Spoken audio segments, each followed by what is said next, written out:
26 दिसंबर को Congress working committee की बैठक चल रही थी। कर्नाटक के बेलगावी में कांग्रेस के सभी दिग्गज मौजूद रहे।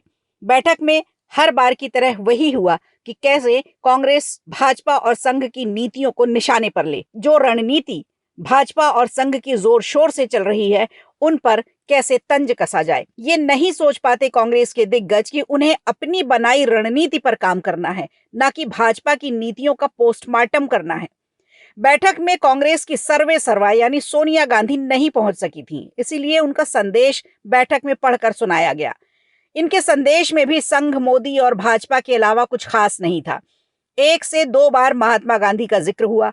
उन्होंने ये भी कहा कि आरएसएस देश का माहौल बिगाड़ने का काम कर रही है। सरकार पर सीधे हमले हुए और ताजा सेकुलरिज्म का पाठ पढ़ाने वाले मोहन भागवत पर भी चर्चा हुई। इसके अलावा बैठक को संबोधित करते हुए कांग्रेस के राष्ट्रीय अध्यक्ष मल्लिकार्जुन खड़गे ने कहा कि गृह मंत्री अमित शाह ने भीमराव अंबेडकर को लेकर गलत टिप्पणी की थी, लेकिन पीएम मोदी उनकी गलती को मानने के लिए तैयार नहीं है। खड़गे ने यह भी कहा कि देश की विभिन्न संस्थाओं को सरकार नियंत्रित करना चाहती है।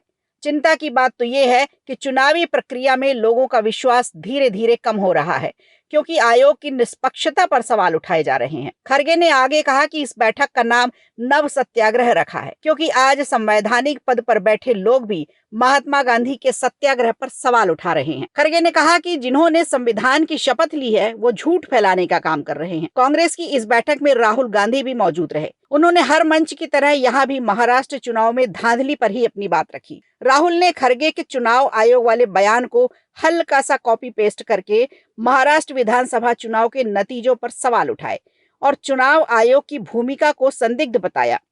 राहुल गांधी ने कहा कि वोटर लिस्ट में बड़ा बदलाव हुआ।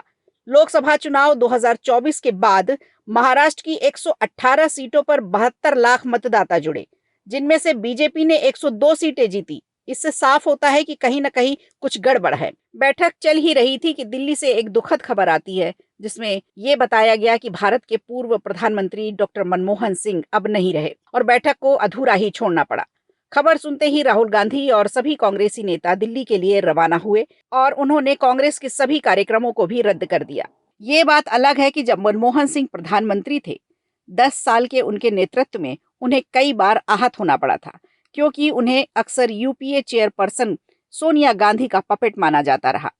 अपने सम्मान के लिए भी वो हमेशा मौन रहे। वीडियो अच्छा लगा हो तो लाइक कीजिए, शेयर कीजिए और कमेंट बॉक्स में हमें ज़रूर बताइए।